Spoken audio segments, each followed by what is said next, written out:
A spectacular, slightly dramatic tone of corporate warfare between Chinese and foreign shareholders. But whose wallet did it burn to the ground? A 5-year journey from selling 220,000 cars a year to producing just one per month. This catastrophic nosedive is more absurd than any Hollywood blockbuster. Today, we are excavating a 17 billion yuan textbook-level corporate train wreck, the bankruptcy of GAC-FCA, the joint venture that was supposed to bring the legendary Jeep brand to China. This wasn't just a simple business failure. This was a 17 billion yuan bonfire that, after burning through a fortune, didn't even leave behind a puff of smoke, just a pile of scorched earth and broken promises. Their core asset, a massive factory, failed to sell at auction not once, not twice, but 5 times. The starting price was slashed from 1.9 billion yuan down to 1.2 billion, and still there were no takers. Finally, a court order hammered the last nail in its coffin, and the 770,000 car owners left completely stranded. Spare parts have vanished, warranties are worthless. The after-sales service is a charity-style cooperation from the foreign partner, tangled in so much red tape it makes a soap opera look straightforward. So let's pry open the tombstone of this joint venture and see what's buried inside. A toxic cocktail of arrogance, infighting, and the brutal reality of being abandoned by the times. The story begins in 2010. GAC Group, a Chinese auto giant, and Fiat Chrysler, which would later become Stellantis, joined hands. A 50-50 joint venture, a 17 billion yuan cash injection, and 2 massive factories in Changsha and Guangzhou. On paper, it was a dream. In 2015, they localized Jeep production. Their marketing slogan was a stroke of genius. Not all Jeeps are called Jeep. It played right into the nostalgia and aspirations of China's rising middle class. The Cherokee, Renegade, and Compass SUVs became instant hits. In 2017, they hit their peak, selling over 222,000 vehicles. Dealerships were slapping on 30,000 yuan markups, and there were still waiting lists. Net profits soared to 4.4 billion yuan. They were the new golden child of the auto world. But the fall from grace came faster than a summer storm.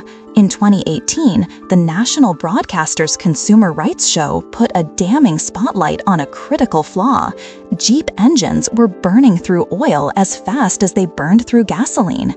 The public outcry was deafening. The logical move would be a swift apology and a recall.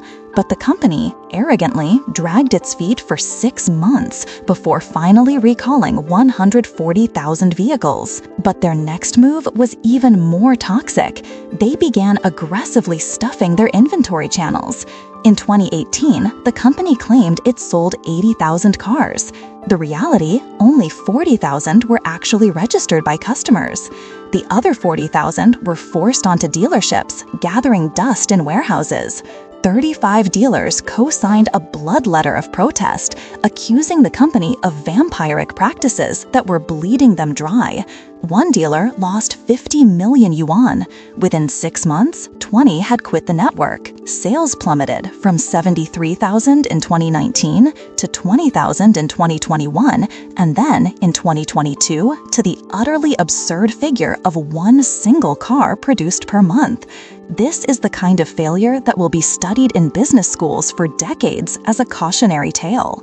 The infighting between the shareholders was a drama of epic proportions. In January 2022, the foreign partner, Stellantis, suddenly announced it was unilaterally increasing its stake to 75%. GAC's response was to flip the table. "We never signed off on that." The boardroom became a battlefield.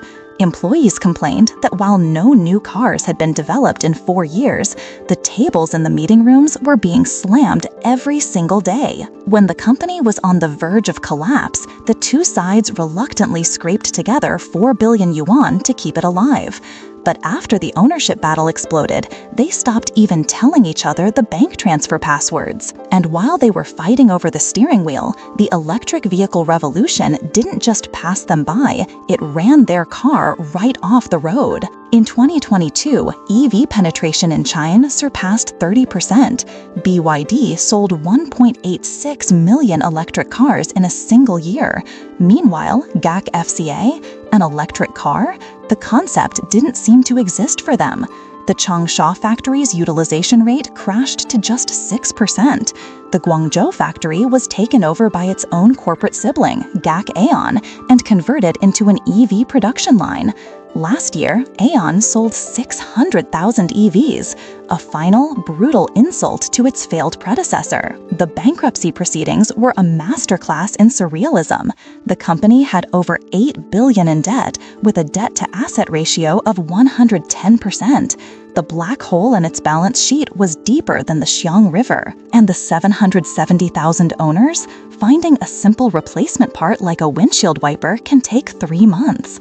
The online support group has grimly renamed itself the Jeep Buddhist Health and Wellness Exchange Group. But GAC-FCA is not an isolated case. It is the 25th car company to fail in China in the last 5 years. Suzuki, Renault, Acura, the list of fallen joint venture giants is long, and their causes of death are eerily similar. 1. Technological hollowness. The foreign partner hoarded the patents, leaving the Chinese side as little more than an assembly plant. 90% of GAC-FCA's patents were for things like methods for tightening a screw. 2. Brain-dead decision-making. Strategies for China were dictated from headquarters in Europe with disastrous results. They completely misread the market. And 3. EV sleepwalking. The EV penetration rate for joint venture brands is a pathetic 4.2%, while domestic brands command 67% of the market. They are being absolutely crushed. Look at the contrast. BYD's battery and electric drive technology is now so advanced it's conquering Europe. GAC's own AEON is valued at over 100 billion yuan. The old model of trading market access for technology is now a museum piece. Standing on the ruins of GAC-FCA, the epitaph has already been written by the data. In 2024, China will sell nearly 13 million new energy vehicles. The market share of gasoline cars has shrunk to 45%. Factories from Hyundai and Mitsubishi are being sold for pennies on the dollar or simply given away. The 17 billion yuan lesson is simple and brutal. Those who get comfortable, who try to live off the past of a joint venture greenhouse, will inevitably be thrown onto the scrap heap of history. As the wild grass in the abandoned Changsha factory grows taller than the chassis of a Jeep, just 200 kilometers away, the robotic arms in a GAC-AEON factory are churning out a new electric car every 53 seconds. The distance between ruin and the future is just the press of an accelerator pedal. As a poet of our industrial age might write, the Jeep's old glory, a decade-long trust, now a sealed-up relic all covered in dust. The two dragons battled for power and lust, while a fortress of debt crumbled right into rust. The engine's flaw, a scandal for all. The dealers were crushed, backed right to the wall. The factory auctions with no one to call. The owners abandoned to answer the fall. The electric dream passed, a swift, fatal blow, just leaving the wild grass to mournfully grow. That is all for this episode. Thank you for watching. We will see you next time.